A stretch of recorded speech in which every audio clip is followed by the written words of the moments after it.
أحسن تقويم. أشهد أن لا إله إلا الله الواحد الحكيم، وأشهد أن محمدا عبده ورسوله الرؤوف الرحيم.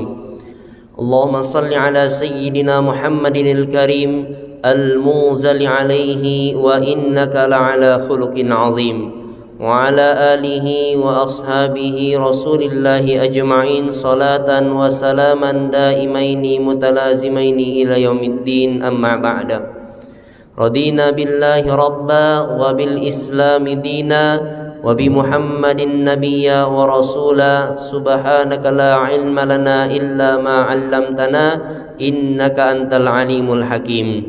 Yang kami muliakan, semoga dimuliakan oleh Allah, yakni Dewan Pengurus Masjid Raya An-Nur Pekanbaru Provinsi Riau, imam masjid, para alim ulama, tokoh masyarakat, cerdik pandai, orang tua kami, kaum muslimin, kaum muslimat yang menjadi tamunya Allah pada malam hari ini. Bapak Ibu yang mulia, bersyukur kita kepada Allah Subhanahu wa taala dengan ucapan alhamdulillahirabbil alamin. Segala puji bagi Allah, Tuhan semesta alam, yang telah menjadikan diri kita sehat, menjadikan diri kita sempat, menjadikan diri kita ini masih dapat melaksanakan perintahnya salat isya secara berjamaah. Kemudian kita bersalawat kepada baginda Nabi SAW dengan ucapan Allahumma salli ala Sayyidina Muhammadin wa ala ali Sayyidina Muhammad. Kita harapkan syafaat dari beliau di yaumil qiyamah kelak. Amin amin ya rabbal alamin. Bapak Ibu yang mulia, para ulama mengajarkan kepada kita niat kita apabila kita masuk ke dalam majelis ilmu. Ada kira-kira lebih dan kurang 11 niatnya, yakni dengan lafaz yang begitu indah. Apa lafaznya? Nawaitu ta'alluma wa ta'lim wa tadzakkura wa tadhkir wan naf'a wal intifa' wal ifadata wal istifadah wa hatha 'ala tamassuki bi kitabillah wa sunnatir rasulih wa du'a ilal huda wa dilalah 'alal khair ibtigha'a wajhillah wa mardatih wa qurbih wa thawabih. Bapak Ibu yang mulia, niat ngaji nawaitut ta'alluma wa ta'lim, saya niat untuk belajar dan mengajar, karena sesungguhnya mengajar juga sambil belajar. Wa tadzakkura wa tadhkir, saring ingat dan mengingatkan, karena kadang-kadang kita pernah mendengar satu kajian tetapi kita lupa dengan kajian tersebut, akhirnya dengan mengaji kembali akhirnya ingat, dan orang yang sudah ingat mudah untuk mengamalkan dan menyampaikan. Wal naf'a wal intifa, mengambil manfaat dan memberikan manfaat. Wal ifadah wal istifadah, ngambil istifadah faedah dan memberikan faedah kepada orang lain. Wal hassa 'ala tamassuki bi kitabillah, memegang, menjadikan diri kita berpedoman kepada Al-Qur'an. Wa sunnati rasulih, berpedoman kepada sunnah Nabi. Wa du'a ilal huda, ajak orang kepada kebaikan petunjuk Allah. Wa dilalah 'alal khair, mengajak kepada kebaikan. Ibtigha'a wajhillah wa mardatih, mengharap ridha Allah. Wassawabih, mengharap pahala Allah Subhanahu wa ta'ala. Qurbih, dan juga mendekatkan diri kepada Allah. Jadi kita ngaji semata-mata untuk mencari ilmu, mengingatkan kita, kemudian mengambil manfaat, mengambil faedah semata-mata karena Allah, mendekatkan diri kepada Allah. Semoga kita mendapatkan pahala dan ridha dari Allah Subhanahu wa taala. Bapak Ibu yang mulia, melanjutkan kajian kita di dalam kitab Ma La Ainun Ra'at karya Sayyid Muhammad Al-Maliki Al-Hasani, satu kitab yang berisi hadis-hadis Nabi SAW yang dikumpulkan berbicara mengenai surga, supaya kita ada gairah semangat untuk mendapatkannya, dan kita pun tahu amalan-amalan apa yang mesti kita kerjakan untuk dapat memperoleh manfaat dan memperoleh nikmat-nikmat di dalamnya. Kita akan berbicara mengenai bangunan surga dan siapakah orang yang akan mendapatkan bangunan tersebut. Bismillahirrahmanirrahim. Wa bihi qala an Abdullah bin Amr radhiyallahu an, dari Sayyidina Abdullah bin Amr radhiyallahu an. Abdullah bin Amr maknanya Abdullah bin Amr bin As.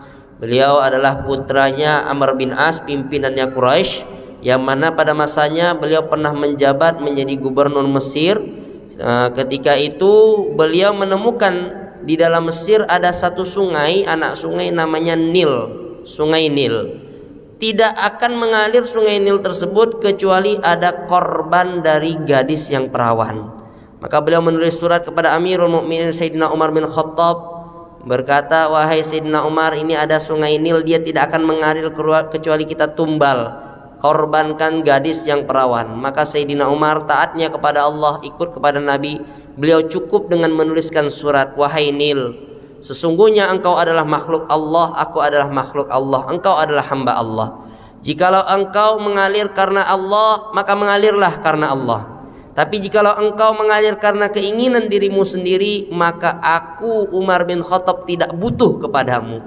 Maka surat tersebut dikirimkan ke Mesir kepada gubernurnya Abdullah bin Amr bin As, dilemparkan ke sungai Nil. Sampai sekarang sungai Nil tidak pernah kering. Bapak Ibu yang mulia, maka dari itu kalau kita ini taat pada Allah, Allah Subhanahu wa taala akan tundukkan makhluk-makhluknya kepada kita. Takut hanya kepada Allah. Man aslaha ma bainahu wa bainallah, aslahallahu ma bainahu wa baina khalqih. Barang siapa menjaga hubungannya antara dia dengan Allah, Allah jaga hubungan dia dengan makhluk-makhluknya Allah. Suatu ketika ada namanya sahabat Allah Abdullah bin Umar, jalan tengah-tengah jalan, ada rombongan orang yang tidak melanjutkan perjalanannya. Ditanya, ada apa ini? Oh, di depan sana ada singa yang tertidur di tengah-tengah jalan, kami tidak berani lewat. Maka oleh beliau singa tersebut didatangi, dijewer kupingnya. Akhirnya singanya menyingkir. Hei singa, pergilah, orang mau lewat. Gara-gara kamu tidur di sini, orang tak jadi lewat. Maka singa pun menyingkir. Beliau mengatakan, shadaqa Rasulullah, betul kata Nabi sallallahu alaihi wasallam. Kalau orang itu takutnya hanya pada Allah, Allah jadikan makhluk-makhluknya tunduk kepadanya. Tapi kalau orang itu takutnya kepada makhluk-makhluknya Allah, maka ketakutannya akan diserahkan kepada dirinya sendiri. Bapak Ibu yang mulia, Nabi SAW bersabda dari Abdullah bin Amr bin As radhiyallahu an, fil jannati ghurfatun, di dalam surga ada satu kamar, satu ruangan, yura zahiruha min batiniha, yang terlihat luarnya dari arah dalamnya, wa batinuha min zahiriha, yang dalamnya terlihat dari arah luarnya. Ya, ada ruangan, luarnya terlihat dari dalamnya, dalamnya terlihat dari luarnya. Wallahu alam bagaimana bentuknya, apakah rumah kaca, bangunan berkaca, atau yang lainnya. Karena sesuai dengan judul kitabnya, ma la ainun ra'at, perkara yang tak pernah dipandang mata, wala uzunun sami'at, tidak pernah terdengar telinga, wala khatara ala qalbi bashar, tidak terbesit di dalam hati manusia. Faqala Abu Malik al-Ash'ari, maka sahabat namanya Abu Malik al-Ash'ari berkata, liman hiya ya Rasulullah, untuk siapa bangunan tadi, untuk siapa kamar ruangan tadi yang terlihat tadi tembus ya Rasulullah sallallahu alaihi wasallam.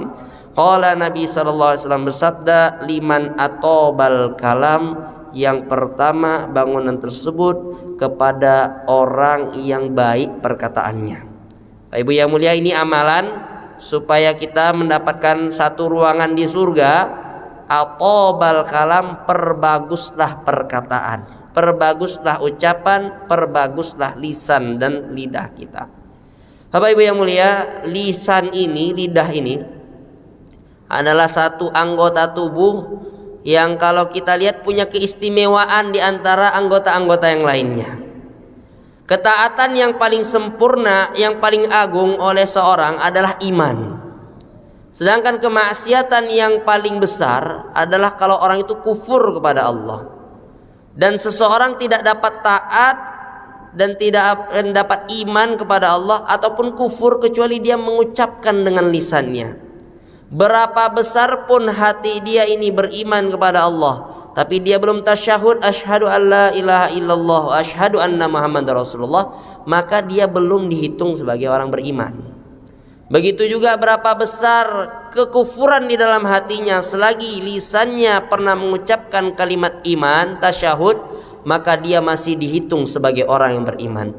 Maka Bapak Ibu yang mulia, lisan, lidah ini ada kaitan erat, perang penting dia terhadap ketaatan dan kemaksiatan, kekufuran. Maka Al-Imam Al-Ghazali rahimahullah, beliau mengambil satu riwayat dari Syekh Sofyan bin Abdullah. Beliau mengatakan pada saat itu beliau risau terhadap dirinya, khawatir mungkin ada satu amalan yang mana amalan tersebut ia amalkan akhirnya menghalangi dia masuk ke dalam surga Allah. Amalan tersebut dia anggap remeh, yang dia tak anggap biasa, ternyata amalan tersebut menjerumuskan dia ke dalam api neraka. Maka dia bertanya kepada Nabi, "Ya Rasulullah sallallahu alaihi wasallam, ma aksaru ma takhafu alayya?" Apa perkara yang paling kau takuti terjadi pada diriku? Fa akhadha Rasulullah sallallahu alaihi wasallam bilisanihi faqala hadza. Nabi mengambil lidahnya, Nabi mengatakan, inilah yang paling aku takutkan terhadap manusia. Karena satu perkataan, satu kalimat yang terucapkan kemudian dapat menjerumuskan seseorang jatuh ke dalam neraka 70 tahun perjalanan sampai ke dasarnya. Pak Ibu yang mulia, Nabi sallallahu alaihi wasallam bersabda, "Innal 'abda la yatakallamu kalimatan bi kalimatin." Sungguhnya seorang hamba berkata dengan satu kalimat, ma yatabayyanu ma fiha, yang dia faham kalimat tersebut, yazillu biha ilan nar, tetapi kalimat tersebut menggelincirkan dia ke dalam neraka. Ab'ada ma mimma bainal masyriq wal maghrib, yang jauhnya timur dan barat, jaraknya jauh sekali masuk ke dalam neraka dengan hanya mengucapkan satu kalimat yang dia anggap remeh, masuk neraka. Pak Ibu yang mulia, maka penting kita ini menjaga lisan. Lisan ini tak bertulang, dia kecil, lembek, tetapi dia berperan penting terhadap amalan seseorang.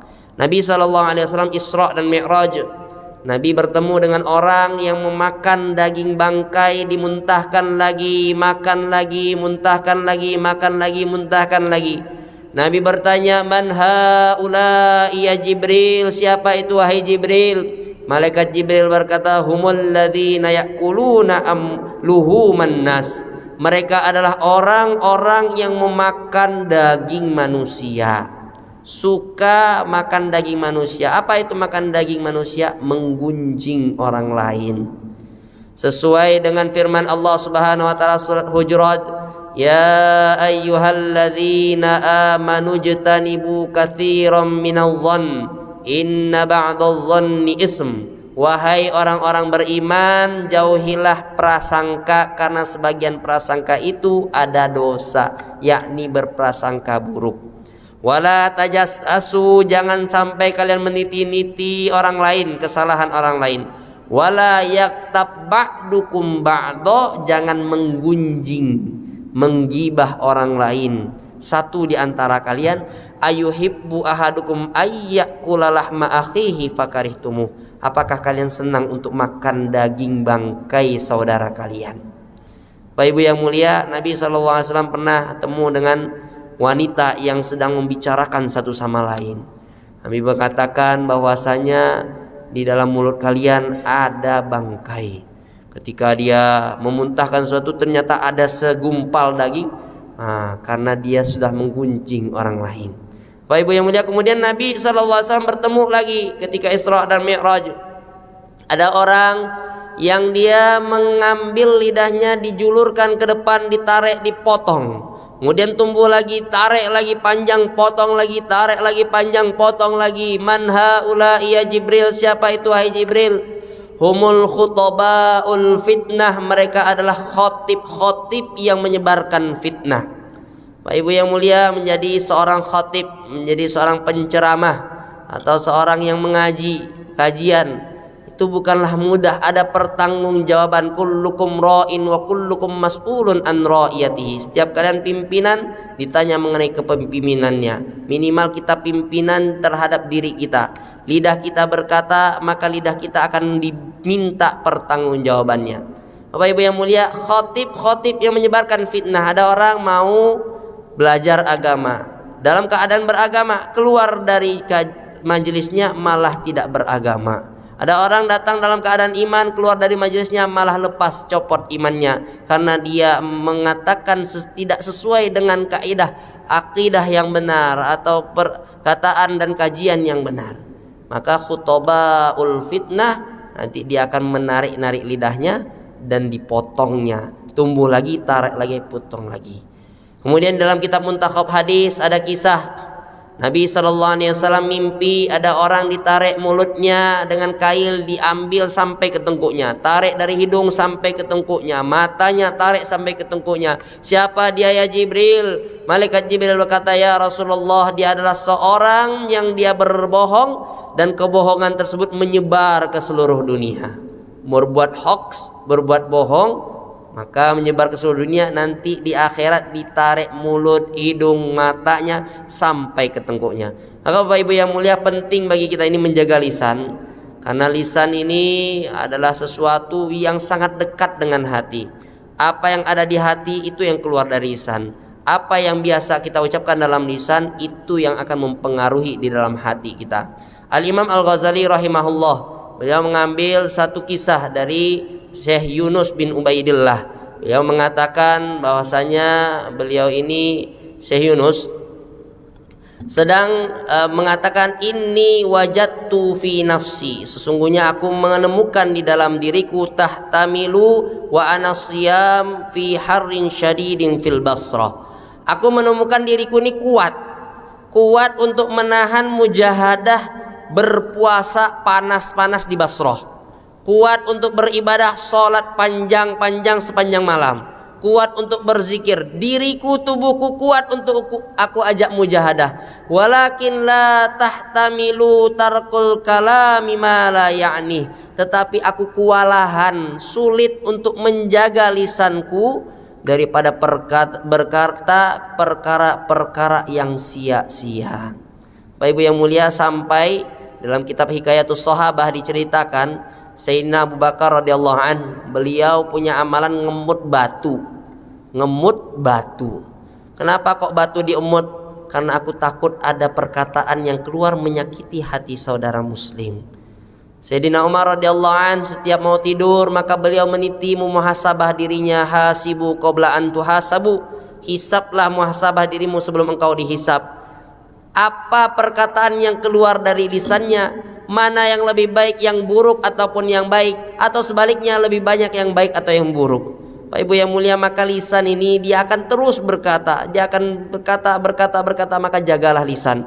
Jangan sampai dengan lisan ini kita akan tergelincir ke dalam neraka dengan satu perkataan. Maka Imam Ghazali rahimahullah di dalam kitab Ihya mengatakan, kenapa kok kita ini penting untuk menjaga lisan ini Bapak Ibu? Yang pertama, karena lisan ini adalah kendali seluruh anggota-anggota tubuh. Dalam satu riwayat Nabi SAW bersabda, ketika pagi hari anggota-anggota tubuh, mata, telinga, hidung, tangan, kaki, dia akan berkata kepada lidah, wahai lidah, ittaqillah, takutlah engkau kepada Allah. Istaqima, hendaklah engkau berkata perkataan yang lurus, perkataan yang baik. Fa idza istaqamta, kalau engkau lurus, istaqamna, maka kami semuanya akan mudah dikendalikan. Wa idza wajadta, apabila engkau ini belok, engkau itu bengkok, engkau berkata perkataan yang tak baik, wajajna, maka kami pun akan sulit untuk dikendalikan. Bapak Ibu yang mulia, kadang kita pengen ibadah tapi mata ini sulit untuk diatur. Ingin melihat yang baik, udah nunduk-nundukkan pandangan, terlihat juga yang bukan mahram. Padahal Nabi bersabda, nazratun ila mahasinil mar'ah, orang lihat kepada wanita bukan mahram, sahmun mazmumun iblis, sesungguhnya itu adalah panah dari panah-panahnya setan. Hingga dengan pandangan yang buruk tersebut, akhirnya nikmat ibadahnya kurang. Ini kenapa kok mata sulit dikendalikan? Mungkin lisan kita berkata perkara yang tak berguna. Kalau lisan ini berkata dengan perkataan yang berguna, hati pun mudah dikendalikan. Dan satu riwayat diceritakan, iza ra'aita qaswatan fi qalbika wa wahnan fi badanika wa hirmanan fi rizqika fa'lam annaka qad takallamta ma la ya'nika. Kalau engkau menemukan hatimu keras, hati keras ini bagaimana Bapak Ibu? Hati keras itu tak menerima yang hak. Dia tak bisa menerima yang hak. Kalau datang nasihat dari arah kanan, keluar dari arah kiri. Keluar dan masuk dari arah kiri, keluar dari arah kanan. Ceritakan cerita-cerita surga, tidak tertarik. Ceritakan cerita ancaman api neraka, tidak takut. Maka malaikat Malik dia mengatakan, ini heran dengan anak Adam ini. Diceritakan surga tidak tertarik, nggak mau masuk surga. Ceritakan neraka tidak takut. Ini bagaimana maunya anak Adam ini? Nah, itulah hati yang keras, sulit untuk diajak untuk beramal. Ketika diajak tahajud ngantuk, diajak mengaji kabur, diajak sholat malas-malasan, hatinya keras. Iza ra'aita qaswatan fi qalbik wa wahnan fi badanik, badan lemas, wa hirmanan fi rizkik, rizki terhalang, kok rizki macet, ilmu susah didapat. Fa'lam annaka qad takallamta ma la ya'nik, ingatlah bahwasanya engkau telah berkata perkataan yang sia-sia. Kita perhatikan Bapak Ibu, orang banyak berkata sana sini, cerita sana sini, ngalor ngidur sana dan sini. Kan nanti dalam majelis dia ngantuk, sulit untuk diajak amal, sulit untuk diajak ibadah. Kenapa? Karena sudah berkata melebihi daripada yang dipentingkan pada dirinya. Itu yang pertama. Karena lisan ini adalah kendali bagi anggota-anggota yang lain. Apabila lisannya benar, maka anggota-anggota lain pun akan mudah untuk dikendalikan. Kemudian yang kedua, kenapa penting bagi kita menjaga lisan kita? Lihifzi waktika, untuk menjaga waktumu. Karena minimal kerugian, afat orang ini dia itu berkata dengan perkataan yang sia-sia, waktunya habis untuk perkara yang sia-sia. Sedangkan waktu tersebut tidak akan terulang lagi, dan masa-masa sisa-sisa umurnya hanya tinggal sedikit saja. Maka Bapak Ibu yang mulia, jangan sampai ada satu waktu yang kita habiskan tidak untuk ingat pada Allah. Karena nanti di akhirat, hatta idza jaa ahadakumul mautu qala rabbirji'un la'alli a'malu salihan fima taraktu kalla innaha kalimatun huwa qailuha wa min waraihim barzakhun ila yaumi yub'atsun. Ketika nanti di akhirat orang berkata, Rabbirji'un, ya Allah kembalikan kami ke dunia, la'alli a'malu sholiha, supaya kami bisa beramal soleh, fima taraktu kalla, yang sudah kami tinggalkan. Rabbana absarna wa sami'na farji'na na'mal sholiha, ya Allah kami telah lihat, kami dah dengar, kami yakin, ya Allah kembalikan kami dunia untuk beramal soleh. Tapi tidak bisa, rugi rasanya ada waktu yang digunakan tidak ingat pada Allah. Nabi SAW Isra Mi'raj, beliau bersabda, laqitu Ibrahima yauma usriyabi, aku bertemu dengan Nabi Ibrahim ketika Isra dan Mi'raj. Faqala, Nabi Ibrahim berkata, ya Muhammad iqra li ummatika minni assalam, sampaikan salamku Nabi Ibrahim kepada umatmu. Nah, jadi kita umatnya Nabi Muhammad ini Bapak Ibu yang mulia dapat salam dari Nabi Ibrahim. Ini pula jadi dalil bolehnya menitipkan salam kepada orang lain. Faqala, Nabi Ibrahim berkata, innal jannata thayyibatut turbah, sesungguhnya surga tersebut tanahnya wangi, wa azbatul ma, airnya segar mengalir, wa innaha qi'anun, tanahnya luas, wa ghirasuha, sedangkan tanaman-tanaman di dalamnya subhanallah, alhamdulillah, la ilaha illallah, Allahu akbar. Pak Ibu yang mulia, tanaman pohon yang ada di surga itu adalah zikir. Malaikat-malaikat membangun istana di surga. Ketika bangun berhenti. Kenapa kok berhenti? Ini bahan bakarnya habis, batu batanya nggak dikirim. Kenapa nggak dikirim? Itu ahli surga yang mau masuk ke sini nggak pernah zikir, tidur aja kerjanya. Nanti sampai di surga heran, kenapa kok bangunannya nggak jadi? Karena batanya habis, nggak jadi bangunannya. Ada orang masuk surga lihat tanah lapang, kenapa kok nggak ada isi?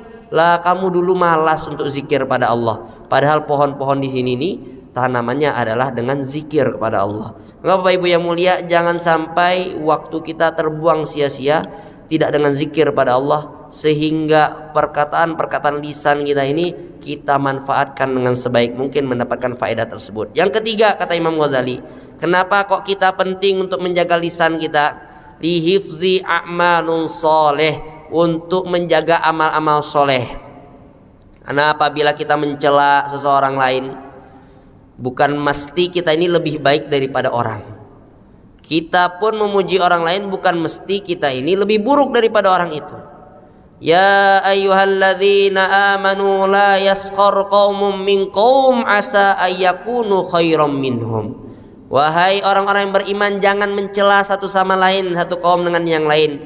Bisa jadi dia itu kamu tidak lebih baik daripada mereka. Wala nisa'um min nisa'in asa ayyakunna khairam minhun. Dan perempuan jangan pula mencela dengan perempuan yang lain, kamu pun tidak pasti lebih baik daripada yang mereka.